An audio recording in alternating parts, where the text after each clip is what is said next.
नमस्कार। कार्यक्रम व्यक्ति विषय र विशेषमा यहाँहरूलाई स्वागत छ। म नयन सापकोटा। आजको कार्यक्रममा हामीसँग राउन्ड टेबल इन्टरनेसनलका उपाध्यक्ष जयन्त अग्रवाल हुनुहुन्छ। राउन्ड टेबल इन्टरनेसनलले विशेष गरेर युवाहरूको एउटा गैर नाफामूलक संस्था, शून्य खर्चमा सञ्चालित संस्थाको रूपमा यसले शिक्षा, स्वास्थ्य लगायतका अन्य क्षेत्रमा सामाजिक कार्य गर्दै आइरहेको छ। राउन्ड टेबल इन्टरनेसनलले जुन उद्देश्य राखेको छ, नेपालमा धेरै गैर नाफामूलक संस्थाहरू सञ्चालित छन् र एनजिओहरूको सञ्चालनमा पनि विभिन्न प्रकारको आक्षेपहरू लाग्ने गर्दछ र राउन्ड टेबल इन्टरनेसनलमा भने त्यस्तो आक्षेप नलागेको कुराहरू हामीले सुन्दै आइरहेका छौँ र यसै पनि जति पनि यसमा खर्च हुन्छ, जति पनि यसमा चाहिँ रकमहरू सङ्कलन हुन्छ, त्यसलाई राउन्ड टेबलले जुन पारदर्शी रूपमा खर्च गर्दै आइरहेको छ र स्वास्थ्य शिक्षा क्षेत्रमा योगदान दिँदै आइरहेको छ। पछिल्लो समयमा त यो भूकम्प पीडित र सँगसँगै कोरोना सङ्क्रमणमा प्रभावित भएका क्षेत्रमा पनि यसले आफ्नो उल्लेख्य सहभागिता जनाएको छ। खासमा राउन्ड टेबलले अहिले के गर्न खोजिरहेको छ, आज हामी यिनै विषयमा कुराकानी गर्न गइरहेका छौँ। स्वागत छ यहाँलाई। नमस्कार, धेरै धेरै धन्यवाद। अब यो मैले अलिकति पृष्ठभूमि बताएँ, यसको पृष्ठभूमि यति मात्रै बताएर त हुँदैन। हजुर, वास्तवमा राउन्ड टेबल इन्टरनेसनल तपाईँ उपाध्यक्ष होइन, विश्वका 68 मुलुकको तपाईँ उपाध्यक्षको पद लिइरहनु भएको छ र यो यसको विधानले चाहिँ उपाध्यक्ष नै स्वयं अध्यक्ष हुने पनि भनिएको तपाईँले जानकारी दिनुभएको छ। अब यसलाई अलिकति फराकिलो तवरले हामीले राउन्ड टेबल इन्टरनेसनललाई बुझ्दाखेरि र नेपाललाई बुझ्दाखेरि चाहिँ कसरी बुझ्ने? राउन्ड टेबल इन्टरनेसनल भनेको हामी एउटा यङ मेन्स क्लब भनेर भन्छौँ। यङ मेन्स क्लबमा हजुरको 40 वर्ष मुनिका युवाहरू जो कि विभिन्न किसिमका पेसाहरूमा संलग्न हुन्छन्, तिनीहरू यसमा आबद्ध हुन सक्छन्। राउन्ड टेबल इन्टरनेसनलले सम्पूर्ण युवाहरूको डेभलपमेन्टको लागि धेरै प्रयासहरू गरे हुन्छन्। हामीले एउटा मोटो लिएर हिँड्छौँ, अडप्ट, एड्याप्ट, इम्प्रुभ। यसको मतलब के हुन्छ भने हामी आफूलाई त्यहाँ असिमुलेट पनि गर्छौँ, हामी आफूलाई डिफ्रेन्ट परिस्थितिहरूमा आफूलाई एकदम अग्रसर पनि गर्छौँ र त्यसपछि हामी आफ्नो इम्प्रुभमेन्टमा पनि जान्छौँ। कम्युनिटी सर्भिस जुन अहिले हजुरले भन्नुभयो त्यो राउन्ड टेबल इन्टरनेसनलको एउटा च्याप्टर हो र त्यही अन्तर्गत राउन्ड टेबल नेपाल पनि खुलेको हो। राउन्ड टेबल नेपालको पहिलो च्याप्टर काठमाडौँमा काठमाडौँ राउन्ड टेबल 1 भनेर 1989 मा खुलेको र 1999 मा यसलाई हामीले बृहत रूपमा राउन्ड टेबल नेपाल भनेर एउटा संस्थान भनेरै यसलाई रेजिस्टर गर्यौँ। आजको दिनमा मैले नेपालको सन्दर्भमा भन्दाखेरि 10 वटा सिटीमा करिब 450 युवाहरू यसमा आबद्ध छन् र हाम्रो देशभरि कमसेकम 28 वटा टेबलहरू अहिले फङ्सनिङ गरिरहेका छन्। भनेको यो अहिले नेपालमा सञ्चालन भइरहेको चाहिँ 32-33 वर्ष भयो?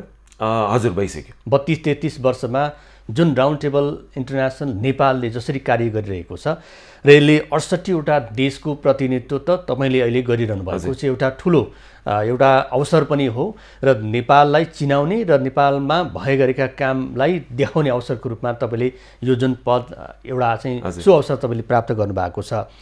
अब यसमा विशेष गरेर यो स्वास्थ्यमा र शिक्षामा होइन, विशेष गरेर यहाँले योगदान दिइरहनु भएको छ र यो शून्य खर्च भनिएको छ। खास शून्य खर्च के हो? यो एउटा हाम्रो लागि एउटा यो युनिक सेलिङ प्रपोजिसन भन्छौँ हामी। यो हामी जिरो ओभरहेड एक्सपेन्स भनेर हामी राउन्ड टेबललाई जहिले पनि प्रमोट गर्छौँ। यसको अर्थ के हुन्छ भन्दाखेरि हेर्नुहोस्, कुनै पनि सामाजिक कार्य गर्दाखेरि धेरैजनाले धेरै योगदानहरू दिन्छन्, तर हाम्रोमा कुनै पनि योगदान दिँदाखेरि त्यसको सम्पूर्ण योगदान बापत पाएको रकम त्यो पर्टिकुलर प्रोजेक्टमा खर्च हुन्छ। जस्तो म हजुरलाई एउटा इक्जाम्पल दिन्छु। भूकम्पको इमिडिएट पश्चात त्यतिखेर तत्कालीन अध्यक्ष हुनुहुन्थ्यो हाम्रो यता आकाश बोल्छाजी, उहाँको नेतृत्वमा एउटा अन्तर्राष्ट्रिय स्तरमा हामीले अल फर नेपाल भनेर एउटा ग्लोबल क्याम्पेन लन्च गर्यौँ। त्यसमा हामीलाई विश्वका सबै मुलुकहरूले, राउन्ड टेबलका डिफ्रेन्ट च्याप्टर्सहरूले करिब $3.5 लाख सहयोग गरे र उनीहरूले हामीलाई एउटा टार्गेट दिएका थिए कि 95 वटा तपाईँले कक्षा कोठाहरू बनाउनुहोस् भनेर। हामीले विद्यार्थीहरूको निड हेरेर सिन्धुपाल्चोक, गोर्खा, नुवाकोट, काठमाडौँ, वीरगञ्ज सबै ठाउँमा रेट्रोफिटेड स्कुल तुरन्तै बनायौँ र 6 महिनाभित्रमा धेरै विद्यार्थीहरू फेरि स्कुल जान सके। पछि त्यसै रेट्रोफिटिङलाई हामीले सम्पूर्ण कार्य गरेर सबै 115 वटा पक्की कक्षा कोठा गरेर हामीले हस्तान्तरण गर्यौँ। अब त्यो गर्दाखेरि धेरै कुराहरुमा हामी इन्स्पेक्सन गर्न जानुपर्छ, धेरै कुराहरुमा हामीले हेर्न जानुपर्छ त्यो सम्पूर्ण खर्चहरु चाहिँ राउन्ड टेबलका सदस्यहरूले आफैले बेयर गर्छन् जुन पनि रकम सामाजिक कार्यलाई गर्न आएको हुन्छ त्यसबाट चाहिँ त्यो खर्चहरु बेयर हुँदैन भनेको अल फर नेपाल यहाँले सञ्चालन गर्नुभयो त्यसको लागि विदेशबाट यहाँले रकम उपलब्ध भयो अथवा दाताहरू भेटिए हैन त्यसबाट करोडौं रुपैयाँ तपाईले संकलन गर्नुभयो र त्यसको खर्चको लागि जुन टार्गेट भनेको त्यसलाई चाहिँ पूरा गर्नको लागि त्यसमा पनि एउटा मापदण्ड बनाइएको थियो हैन कक्षा कोठा यदि बन्नुपर्ने यो अनुरूपको बन्नुपर्ने भनेर त्यसको काम कसरी भइराछ हेर्न पर्यो निरीक्षण गर्नु पर्यो त्यसको लागि यहाँहरु जानुहुन्छ त्यसमा आफ्नै पकेटबाट यहाँले खर्च गर्नुहुन्छ सबैले तर कतिपयले त फेरि जहाँबाट पैसा आउँछ त्यसैबाट खर्च गरेर मौजमस्ती पनि गरेको छ अब यस्तो छ हेर्नुस् त्यो सबै आफ्नो आफ्नो संस्थानको नियमहरु हुन्छ हामी आफुलाई एउटा यङ म्यान क्लब किन भन्छौं भन्दाखेरि हामी आफुलाई एउटा पर्टिकुलर मोटोको साथ लिएको हुन्छ अब अंग्रेजीमा चाहिँ हामी जब बाहिर जान्छौं म आज बाहिर जाँदाखेरि धेरै ठाउँमा प्रमोट गर्दाखेरि we are a group of like minded people from different mothers भन्छौं भन्दाखेरि तपाई एउटा टेबलर यो मैले आज जुन रन्डर लाएर हजुरको समक्ष बसेको छु त्यो लगाएर मैले कहीं पनि गए भने मलाई उसँग बोल्नमा कुनै पनि एउटा हिचकिचाहट हुँदैन किनभने तपाईसँग जुन तपाईले खराबै गर्नु भएको छैन भने किन हामी एकदम ट्रान्सपेरेन्ट छौं हजुर हाम्रो यो कुरा मात्रै नेपाल नभइकन विश्वमा सबै ठाउँमै छ आज हाम्रो मित्र राष्ट्र भारत पनि एउटा राउन्ड टेबलको लागि एउटा स्ट्रङ बेस हो त्यहाँ उनीहरुको एउटा मोटो छ हरेक दिन उनीहरुले एउटा कक्षा कोठा बनाएर दिन्छन् हजुर श्रीलंकामा जाउँ श्रीलंकामा उनीहरुले एजुकेसनका साथसाथ त्यहाँ जुन महिलाहरूले महिला हिंसाबाट पीडित भएका महिलाहरूको लागि उनीहरुले डिफरेन्ट क्याम्पेन्सहरु पनि चलाउँछन् सम्पूर्ण सबै देशहरुको आफ्नो रिक्वायरमेन्टको हिसाबले प्रोजेक्टहरु हुन्छन् र अहिले भर्खरै कोरोनाबाट पनि हामीले नेपालमा एउटा प्रोजेक्ट लाइफलाइन भनेर लन्च गर्यौं त्यसमा करिब हामीले 25 दिनको अन्तरालमा 32 वटा ब्याप मशिनहरु तथा अन्य सामग्रीहरु स्वास्थ्य सामग्रीहरु पनि दियौं र हामी यसमा एकदम we are proud of ourselves भन्न सक्छौं कि हामी जीरो ओभरहेड हौं र हामी कुनै पनि दाताले हामीलाई सहयोग गर्न खोज्छ भने त्यो दाताले यो हामीसँग विश्वास लिए हुन्छ कि त्यो 100% हैन त्यसको 110% हामी युटिलाइजेसन गर्छौं अब यो जस्तो यसमा चाहिँ अब 1927 मा यसको बेलायतमा यसको स्थापना भयो र त्यसपछि नेपालमा अहिले सञ्चालन भएको 32-33 वर्षको अवधिमा पार गरिरहेछ र यसमा चाहिँ 18 देखि 40 वर्ष उमेर समूहका युवा व्यवसायी र पेशाकर्मीको सहभागिता हुन्छ त्यसमा पनि पुरुष मात्रै हैन राउन्ड टेबल इन्टरनेशनल नेपालमा र विश्वमै पनि पुरुष मात्रैको सहभागिता हुन्छ यो किन महिला सहभागिता नहुनुको पछाडी अथवा नेपालमा पनि महिला नभरे यसो भएको हो कि खास यसको यो किन हो पुरुष मात्रै सहभागिता किन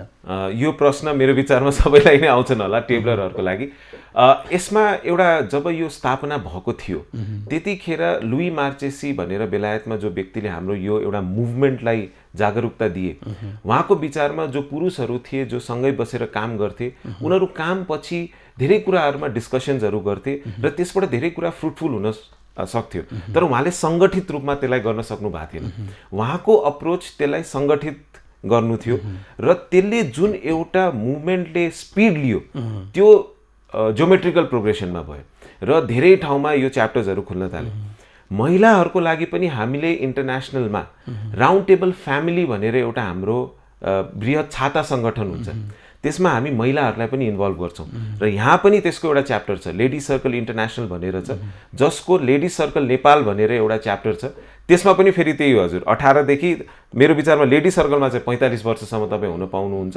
तर महिलाहरुको लागि लेडी सर्कल हो र पुरुषहरुको लागि राउन्ड टेबल हो तर हामी मिलेर धेरै कामहरु गर्छौं यहाँ पनि गर्छौं संस्था चाहिँ फरक भए तापनि कामको प्रक्रिया पनि एउटै खालको नै छ अब यो जस्तो यहाँहरुले शिक्षा र स्वास्थ्यमा उल्लेख्य योगदान पुर्याइरहनु भएको छ हैन र यहाँहरु चाहिँ व्यवसायीकरणबाट यहाँहरुको जुन उपस्थिति भएको छ व्यवसाय गर्न छाडेर सामाजिक कार्य गर्नको लागि मन चाहिँ कसरी आउँदो रहेछ अथवा कसरी चाहिँ यो क्षेत्रमा चाहिँ यहाँहरुको मन जागिरहेको छ यसको लागि त हजुर मैले एउटै कुरा एकदम सिम्पल भन्दाखेरि यदि तपाई इन्जोयमेन्ट र फन हेर्नुहुन्छ कुनै पनि कुरामा हेर्नु सामाजिक दायित्व सम्पूर्ण व्यक्तिको लागि छ अब त्यसलाई तपाई कुन ग्रेडमा र कुन स्पिडमा लिनुहुन्छ त्यो तपाईमा निर्भर हुन्छ राउन्ड टेबलमा हामीले व्यावसायिक घराना जुन हजुरले भन्नुभयो पेशाकर्मीहरू प्रोफेसनल्सलाई जुन हामीले भन्छौँ, किनभने जिरो ओभरहेड हुनको लागि हेर्नुहोस् राउन्ड टेबलमा एउटा खर्च छ, त्यो खर्चको सीमितता भनेको तपाईँले आफैले डिसाइड गर्ने हो।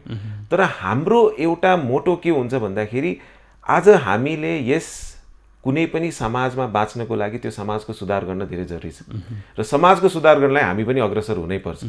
शिक्षा भनेको या स्वास्थ्य भनेको यस्तो सेक्टर हो जसको लागि यदि युवाहरू लागे भने त्यसमा धेरै ठुलो फरक हुन सक्छ। म हजुरलाई एउटा सानो इक्जाम्पल दिन्छु, शिक्षाकै दिन्छु। हामीले भर्खरै 2-3 महिना पहिला मात्रै जाजरकोटमा गएर एउटा विद्यालय बनायौँ। त्यहाँ हजुरको कुनै पनि किसिमको निर्माण सामग्री पुग्न पनि एकदम अप्ठ्यारो थियो र त्यहाँ हामीले एउटा स्टक अन द माउन्टेन भनेर स्कुलको नाम दियौँ।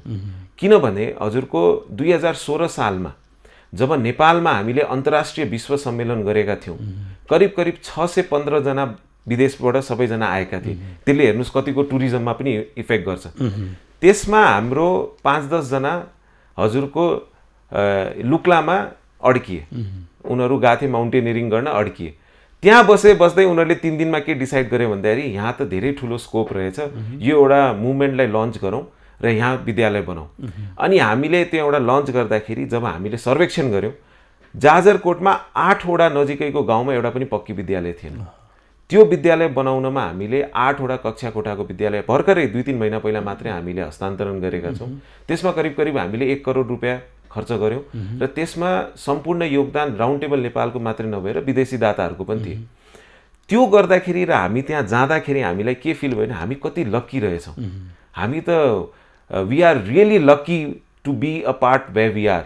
त्यहाँका विद्यार्थीहरूलाई हेर्दाखेरि त्यहाँ जुन हाम्रो भाइ बहिनीहरूको परिस्थिति थिए, जुन हिसाबले उनीहरू हिँडेर आइरहेको थिए, 4 घण्टा हिँडेर पनि आज आएर भोलि आउने हो कि नआउने भनेर थाहा छैन, त्यस्तो हेर्दाखेरि चाहिँ हामी मोटिभेटेड हुन्छ। भनेको जाजरकोटको जुन 1 करोडको विद्यालय बनाउने जुन यहाँको लक्ष्य पुरा भएको छ 2-3 महिना अगाडि मात्रै, र यो विद्यालय बनाउने छनौट र त्यसको चाहिँ स्थान छनौट अथवा यो क्षेत्रमा चाहिँ यसरी खर्च गर्नुपर्छ भन्ने विषय चाहिँ कसरी निर्धारण हुन्छ? अब यहाँले भन्नुभयो राउन्ड टेबल इन्टरनेसनल नेपालले जसरी सङ्कलन गर्छ र विदेशी दाताबाट जसरी अर्थ चाहिँ यसको चाहिँ यो सङ्कलन हुन्छ, सङ्कलन भइसके पछाडि चाहिँ यहाँहरूले चाहिँ विद्यालय बनाउने तर्क गर्नुहुन्छ कि अथवा पहिले नै छनौट गरेर अनि त्यसपछि चाहिँ अर्थ सङ्कलनतिर लाग्ने? होइन, छनौट प्रक्रिया पहिला हुन्छ हजुर। यसमा के हुन्छ भन्दाखेरि हेर्नुहोस्, हजुरले हाम्रो मेन भनिहाल्नु भयो, हामी या त व्यवसायमा छौँ या प्रोफेसनल सर्भिसमा छौँ या पेशागत संस्थामा छौँ। हामी आफ्नो कन्ट्याक्ट्सहरूबाट सोध्दै जान्छौँ। हेर्नुहोस्, अब कोही हेटौडामा बस्छन् भने उहाँलाई हामी सोध्छौँ कि कुनै तपाईँको यहाँ रिक्वायरमेन्टहरू छ। रिक्वायरमेन्ट आएपछि हामी एउटा प्रोजेक्ट रिपोर्ट बनाउँछौँ। प्रोजेक्ट रिपोर्ट बनाउँदाखेरि पनि किनभने यो सामाजिक दायित्वको कुरा हुन्छन्, नेपालमा सबसे ठुलो सहयोग चाहिँ निर्माण सामग्रीहरू दिनमा पनि हुन्छन्। सम्पूर्ण व्यवसायीहरूको लागि हामीले एउटा रिक्वेस्ट गर्छौँ कि तपाईँ यसलाई CSR को अन्तर्गत राखेर जुन एउटा नमिनल तपाईँको प्रफिटेबिलिटी हुन्छ त्यसमा हामीलाई सामग्री दिँदाखेरि धेरैजना अग्रसर भएर पनि दिन्छन्। प्रोजेक्ट रिपोर्ट बनाएपछि त्यो हामी इन्टरनेसनली सबमिट गर्छौँ। इन्टरनेसनली हामीले 5 pillars of global service project भन्छौँ। त्यसमा हजुरको एजुकेसन शिक्षा भइहाल्यो, हेल्थ स्वास्थ्य भइहाल्यो, कन्जर्भेसन भन्छौँ, इन्भाइरोमेन्टल कन्जर्भेसनको लागि हामी काम गर्छौँ, पोभर्टी एलिभिएसन भन्छौँ र फाइनली एउटा टेबलर फर टेबलर भनेर भन्छौँ। त्यसमा चाहिँ हामीले एक आपसलाई पनि त सहयोग गर्नु पर्यो। हामी यसमा मेन्टल हेल्थ जुन एक आपसको लागि हुन्छ, डिप्रेसनको लागि हुन्छ, या मेल हेल्थ भन्छौँ हामी, टेस्टिकुलर क्यान्सरहरूको लागि हुन्छ, त्यसमा पनि धेरै अवेरनेस प्रोग्रामहरू गर्छौँ। त्यसपछि इन्टरनेसनलले त्यसलाई सेग्रिगेट गर्छ र उनीहरूले फर्दर आफ्ना विभिन्न च्याप्टरहरूमा पठाएर कहाँबाट के सहयोग पाउन सकिन्छ त्यसलाई गएर हामी पर्टिकुलर ठाउँमा च्यानलाइज गरिदिन्छौँ अनि गएर हामी काम अगाडि बढाउँछौँ। जाजरकोटमा जुन विद्यालय बनाउनु भयो यहाँहरूले, तपाईँ कति बस्नुभयो त्यता? म उद्घाटनलाई मात्रै गएको थिएँ। उद्घाटनमा जानु? हजुर। कस्तो देख्नुभयो त तपाईँले जाजरकोटमा? तपाईँ जाँदाखेरि जुन बेलामा चाहिँ त्यहाँ निर्माण सामग्री पनि लान सक्ने परिस्थिति होइन, एकदम कठिन परिस्थितिमा त्यो विद्यालय भवन बनेर उद्घाटनको समयमा जाँदाखेरि तपाईँ काठमाडौँमा बस्नुहुन्छ होइन, कस्तो देख्नुभयो जाजरकोटलाई? कस्तो देख्नुभयो? त्यो हेर्नुहोस्, हाम्रो प्राकृतिक सौन्दर्यताको त कुनै मुकाबलै छैन हजुर, बयानै गर्न सक्दैन हजुर। त्यो कुरालाई मैले आजको दिनमा अन्तर्राष्ट्रिय प्रतिनिधि गर्दाखेरि मैले सबसे ठुलो योगदान दिने भनेको नेपाललाई चिनाउने हो। आजको दिनमा 68 वटा देशमा गएर आज नेपाली नेतृत्व गर्दाखेरि नेपालका युवाहरू पनि कति सक्षम छन् भनेर एउटा प्रुफ हुन्छ र एउटा सानो देश भए तापनि हाम्रो सिस्टममा कसरी हामी एउटा पर्टिकुलर लिडरशिप डेभलपमेन्ट गराउँदैछौँ भनेर एउटा हेर्नुहोस् अन्तर्राष्ट्रिय स्तरमा पनि देखिन्छ। त्यो उद्घाटन गर्न हामीले तत्कालीन अध्यक्षलाई पनि बोलाएका थियौँ। उहाँ र म सँगै जाँदाखेरि हामी यति भावुक भयौँ त्यहाँ, किनभने त्यहाँ गएर एउटा कुरा के देख्यो भन्दाखेरि हामी त धेरै धेरै लकी मान्छे रहेछौँ। हाम्रा बच्चाहरू या हामी आफै पनि हामीले त धेरै कुराहरू एकदम थालमा सजाएर पाएका छौँ। त्यहाँको विद्यालयको अवस्था हेर्दाखेरि र हामीले जुन बनायौँ, हामीले एउटा बिफोर र आफ्टर कम्पेयर गर्छौँ। आजको दिनमा त्यहाँ हजुरको 232 जना विद्यार्थीले पर्मानेन्ट पढ्नको लागि सेल्टर पाए र हेर्नुहोस् कसरी एउटा लोकल कम्युनिटीमा इफेक्ट हुन्छ भन्दाखेरि त्यहाँ श्रमदान गरे। त्यहाँका हाम्रा विद्यालय बन्दैछ भन्ने सन्दर्भमा स्थानीयहरूले धेरै खालको चाहिँ श्रमदान दिनको लागि उत्साहित भए। त्यो श्रमदानले गर्दाखेरि पनि धेरै ठुलो खर्च पछि त्यहाँ हेर्दाखेरि करिब 480 दिन को ज्याला बापतको त्यहाँ श्रमदान भएको पाए। हेर्नुहोस् त्यो धेरै ठुलो कुरा हो हामीलाई, किनभने श्रमदानको मूल्य त धेरै ठुलो हुन्छ। अहिले त अब एउटा चाहिँ एक दिनको ज्याला दिनको लागि धेरै मूल्य परिसकेको छ। हामीले जब एउटा प्रोजेक्ट गरेर हुन्छ हामीलाई त एउटा 2 रुपियाँ पनि कसैले बचाउँछ भने त्यो धेरै ठुलो बचत हो र दाताहरूको लागि पनि एउटा हुन्छ कि भाइ हामीले दिएको कुराहरूमा उहाँहरूले अरू योगदान गरेर गर्दै हुन्छ। त्यहाँको श्रमदान हेरेर मलाई अन्तर्राष्ट्रिय अध्यक्षले तत्कालीन भनेका थिए कि यो कुरा मैले विश्वमा कहीँ पनि देखेको छैन।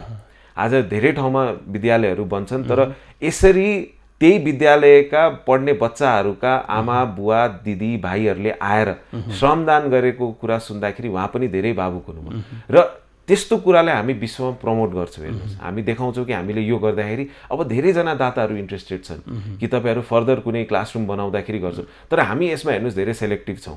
हामी आजको दिनमा राउन्ड टेबल नेपाल भनेको हाम्रो नेपाल सरकारको नियम कानुनको अन्तर्गत पर्छ। त्यो अन्तर्गत हामी लोकल बडिजहरूमा पनि सम्पर्क गर्छौँ। कति ठाउँमा हेर्नुहोस् बजेट पास भएको पनि हुन्छ र हामी एज फार एज पोसिबल जहाँ कोही पुग्न सकेका छैन हाम्रो एम त्यही हुन्छ, हामी त्यहाँ पुगौँ। जाजरकोट पनि त्यही इक्जाम्पल थियो। तपाईँले जाजरकोट पुग्नुभयो, त्यस पछाडि नेपाल देख्नको लागि अझ जाजरकोट जस्तै अरू जाजरकोटहरू देख्नको लागि कतिको उत्साहित हुनुभयो? म त एकदमै उत्साहित भएँ हजुर।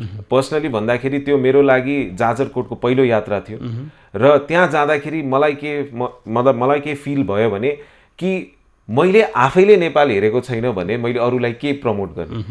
हाम्रो प्राकृतिक सौन्दर्यता मेरो विचारमा विश्वको कुनै मुलुकसँग पनि हामी कम्पेयर गरौँ त्यो छ।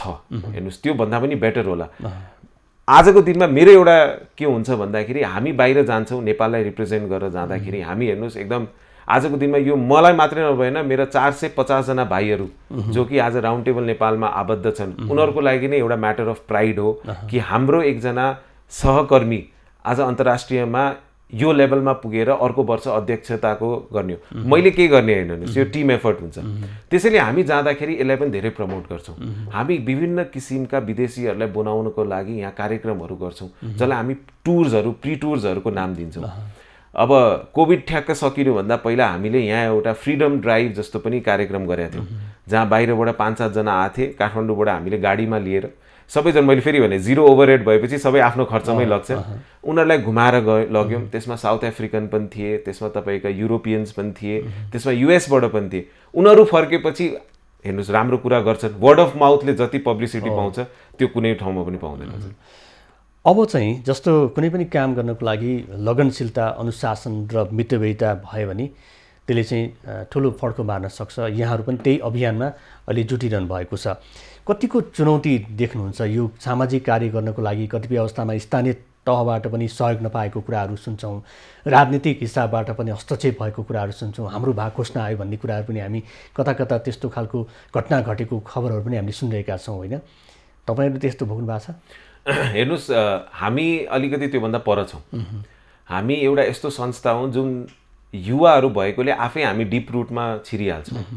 अहिलेसम्म त हेर्नुहोस् सानातिना कुराहरूमा बाधा व्यवधानहरू आउँछन् तर त्यस्तो किसिमको हामीलाई अहिलेसम्म पनि समस्या परेको छैन। किनभने हामी एउटा यस्तो संस्था हौँ जहाँ हामी रकमलाई क्यासमा कहिले पनि हस्तान्तरण गर्दैनौँ। हामी कुनै पनि प्रोजेक्टलाई बनाएर या त्यसको कुनै पनि डेभलपमेन्ट गरेर मात्रै हस्तान्तरण गर्छौँ।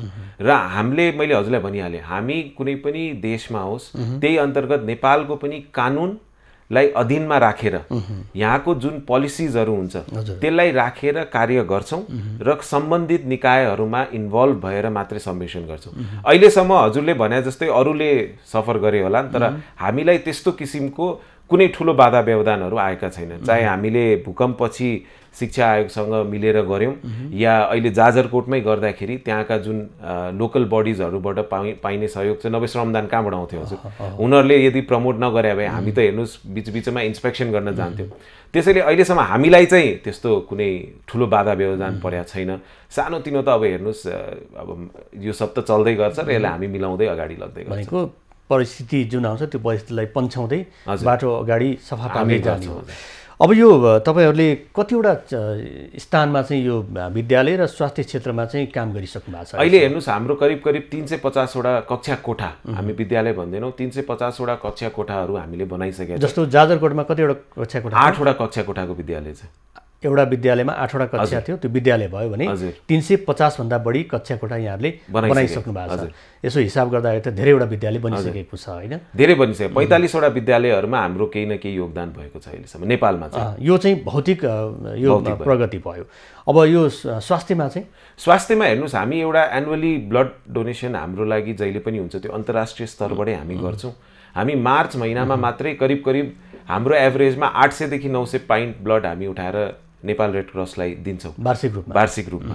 त्यो मिनिमम हो। त्यसको अन्तर्गत हामीले विराटनगरमा एउटा सुगन थ्यालेसेमिया प्रोजेक्ट भनेर पनि चलाइरहेका छौँ। थ्यालेसेमियाको बारेमा हजुरलाई पनि थाहा होला, त्यसमा 15 देखि 20 दिनमा बच्चाहरूलाई हामीले ब्लड ट्रान्सफ्युज गरेनौँ भने त्यसमा बच्चाहरूको ज्यान जाने धेरै ठुलो प्रोबेबिलिटी हुन्छ। र यसमा चाहिँ एउटा जेनेटिकल डिसअर्डर देखेकोले पर्टिकुलर कम्युनिटीहरूमा पनि हामीले धेरै यसमा देख्यौँ। त्यसैले गर्दाखेरि विराटनगरमा हाम्रो त्यहाँका डाक्टरहरूको सहयोगले हामीले त्यहाँ एउटा सुगन थ्यालेसेमिया प्रोजेक्ट भनेर लन्च गरेका छौँ। यो चाहिँ हाम्रा पहिला एकजना पेडियाट्रिसियन हुनुहुन्थ्यो डाक्टर विमल अग्रवाल, उहाँले सुरु गर्नुभएको थियो। विभिन्न कारणले उहाँ हामी बिच हुनुहुन्न अहिले, तर उहाँले यो इनिसिएटिभ सुरु गर्दाखेरि चाहिँ त्यो बच्चाहरूले हाम्रो योगदानबाट यदि 15 साल पनि बच्न पाए भने त्यो हाम्रो लागि धेरै ठुलो जित हुन्थ्यो। र आज त्यो कन्टिन्यू छ, त्यो हामी एउटा गर्दैछौँ। त्यो बाहेक विराटनगरमै हाम्रो एउटा 10 वर्षदेखि एउटा हेल्थ क्याम्प चल्दैछ नजिकैको गाउँमा। त्यो हेल्थ क्याम्प आजको दिन पनि धेरै एक्टिभ छ। त्यो हेल्थ क्याम्पमा अस्ट्रियाबाट त्यतिखेर योगदान आएको थियो, त्यो पनि हामी गर्दैछौँ। मैले प्रोजेक्ट लाइफलाइनको कुरा गरिहालेँ, जुन कोरोना पछि हामीले सुरु गऱ्यौँ र त्यसमा अहिले पनि धेरै कार्यहरू भइरहेछन्। ब्याप मसिनको अलावा हामी धेरै किसिमका स्वास्थ्य सामग्रीहरू पनि दिँदैछौँ। र त्यसबाहेक सानोतिनो कार्यक्रमहरू हामीहरू अवेरनेसको जुन भन्छौँ, जस्तो जेन्डर इक्वालिटी भयो। हजुरलाई जानकारीको लागि राउन्ड टेबल नेपाल गिनिज बुकमा पनि नाम दर्ता भएको संस्था। हामीले नेपालमा बच्चाहरूको सबसे ठुलो जेन्डर इक्वालिटीको क्लास गरेको थियौँ। एकचोटिमा करिब 1200 विद्यार्थीलाई बसाएर गरेका थियौँ वीरगन्जमा, र त्यो सर्टिफाइड छ। भनेको राउन्ड टेबल इन्टरनेसनल नेपालले? हजुर, त्यो राउन्ड टेबल राउन्ड टेबल नेपालले त्यो गिनिज बुकमा नाम पनि लेखायो हैन? अब यो तपाईहरुले यो राष्ट्रिय परियोजना अन्तर्गत यो फ्रिडम थ्रु एजुकेसन यो सञ्चालन गरिरहनु भएको छ। यसले के गर्छ खास? यो भनेको के हो? फ्रिडम थ्रु एजुकेसनमा जस्तो एउटा त हजुरले भनिहाल्नुभयो, हामी कक्षा कोठाहरू निर्माण गर्छौँ। त्यसबाहेक हामी सफ्टवेयर्समा पनि ध्यान दिन्छौँ। जस्तो हजुरको त्यो अन्तर्गत एजुकेटर चाइल्ड भनेर हामी चलाउँछौँ, जो विद्यार्थीहरूले वार्षिक रूपमा आफ्नो फिज नतिरेर ड्रप आउट हुनुपर्छ, हामी त्यस्तो विद्यार्थीहरूलाई पनि सहयोग गर्छौँ। यो अन्तर्गत आजको दिनमा करिब 180 कि 190 जना विद्यार्थीहरूलाई हामीले वार्षिक रूपमा उनीहरूको फिजहरू तिर्दैछौँ। त्यो बाहेक हामी कम्प्युटर ल्याब निर्माण गर्ने, प्लेग्राउन्ड निर्माण गर्ने, साइन्स ल्याब निर्माण गर्ने, मतलब जुन पनि कुराले एजुकेसनको क्वालिटी इम्प्रुभ गर्न सक्छ त्यस्ता कुराहरूमा पनि धेरैमा इन्भल्भ छौँ। अब एउटा चाहिँ यो शिक्षा क्षेत्रमै कसैलाई केही सहयोग चाहिए भने राउन्ड टेबल नेपाललाई सम्पर्क गरियो भने त्यहाँबाट चाहिँ सहयोग पाउने सक्ने सम्भावना कसरी पुरा हुन सक्छ? यसको चाहिँ मापदण्ड के छ? तपाईहरुले एउटा शैक्षिक संस्थालाई सहयोग गर्ने आधारहरू कसरी हामीले पुरा गर्न सक्छौँ? यसमा म हजुरलाई एउटा एकदम संक्षिप्त भन्दाखेरि, यस्तो कुनै पनि रिक्वायरमेन्ट हुँदाखेरि हाम्रो वेबसाइटमा कन्ट्याक्ट नम्बर हुन्छ। हामी पहिले कहिले पनि अप्रोच गर्दैनौँ। हेर्नुहोस्, हामीलाई अप्रोच आएपछि हामी एउटा ड्यू डिलिजेन्स रिपोर्ट गर्छौँ। त्यसमा धेरै कुराहरू हुन्छन्, त्यो आवश्यकता छ कि छैन, किनभने हाम्रो पनि रिसोर्सेस लिमिटेड छैन, हामीसँग साधन स्रोतको कुनै एकदम धेरै अवेलेबिलिटी छैन। लिमिटेड रिसोर्सेसमा हामी आफ्नो हिसाबमा एउटा ड्यू डिलिजेन्स गर्छौँ। त्यसपछि त्यो पर्टिकुलर ठाउँको च्याप्टरमा, जस्तो वीरगन्जमा कुनै आछ भने वीरगन्जमा हाम्रा 3वटा टेबलहरू छ, हामी त्यहाँबाट पनि सम्पर्क गर्छौँ। अल्टिमेटली तपाईको रिक्वायरमेन्टको वर्थ छ भने राउन्ड टेबल नेपालले त्यसलाई जहिले पनि अगाडि आएर सहयोग गर्छ। अब चाहिँ यो 68 देशको तपाईँ उपाध्यक्ष, अब तपाईँको योजना चाहिँ के छ? सबसे पहिलो योजना त हेर्नुहोस्, यो मेरो लागि नभइकन राउन्ड टेबल नेपालको लागि एउटा ठुलो म्याटर अफ प्राइड भन्छौँ र जित थियो। र मेरो सबसे ठुलो लक्ष्य चाहिँ नेपाललाई 68 देशमा चिनाउने पनि हो। धेरै ठाउँमा नेपाल धेरै चिनिए पनि छन् र मैले यो राउन्ड टेबल इन्टरनेसनलको आफ्नो जर्नीमा धेरै मुलुकमा ट्राभल गर्दाखेरि चाहिँ सबसे ठुलो मेरो लागि के हुन्थ्यो भन्दाखेरि जहाँ पनि मैले नेपाली भाइहरू या बहिनीहरू भेट्न पाउँदाखेरि, दिदीहरू भेट्न पाउँदाखेरि एउटा आफूलाई पनि एकदम गर्वन्वित महसुस हुन्थ्यो। तर यो 2 वर्ष नेपालले गर्न सक्ने लिडरशिप एबिलिटिज मैले विश्वमा चिनाउन खोज्ने हो। हामीले जुन सामाजिक दायित्वलाई नेपालमा निर्वाह गरेका छौँ र त्यसको इम्पोर्टेन्स जुन हाम्रो मनमा छ त्यसलाई मैले इन्टरनेसनली एउटा सबैलाई चिनाउने हो र अल्टिमेटली सबैलाई नेपालको बारेमा चिनाएर नेपाललाई नै एउटा गौरवान्वित महसुस गराउन सक्यो भने मेरो जित हुन्छ। यहाँको जुन लक्ष्य छ, जुन अठोट छ, त्यो पुरा होस्, हाम्रो शुभकामना छ। राउन्ड टेबल नेपालले जसरी काम गर्न खोजिरहेको छ यसमा सहयोगी हातहरू अझै फैलिँदै जाउन् र यहाँको उपस्थिति पनि बाक्लिँदै जाओस्। यहाँलाई धेरै धेरै शुभकामना छ। स्टुडियोमा आइदिनु भयो, समय दिनुभयो, यसको लागि धेरै धेरै धन्यवाद छ। र हजुरहरू मिडिया साथीहरूबाट पनि हामीले राउन्ड टेबल नेपालको लागि सहयोग पाऊँ, हामीलाई मेम्बरसिप बढाइदिन हेल्प गर्नुहोस् र हजुरहरूका पनि कुनै पनि त्यस्तो आयो भने हामीलाई सम्झिनुहोस्, हामी जहिले पनि तत्पर हुन्छ। धेरै धेरै धन्यवाद। नमस्ते। दर्शन हुनुहुन्थ्यो राउन्ड टेबल इन्टरनेसनलका उपाध्यक्ष जयन्त अग्रवाल। उहाँसँग गरिएको कुराकानीको क्रम सँगसँगै आजको समय सकिएको छ। खबरभित्रको खबरको लागि हेर्दै रहनुहोला एबी न्युज खबर। नमस्कार।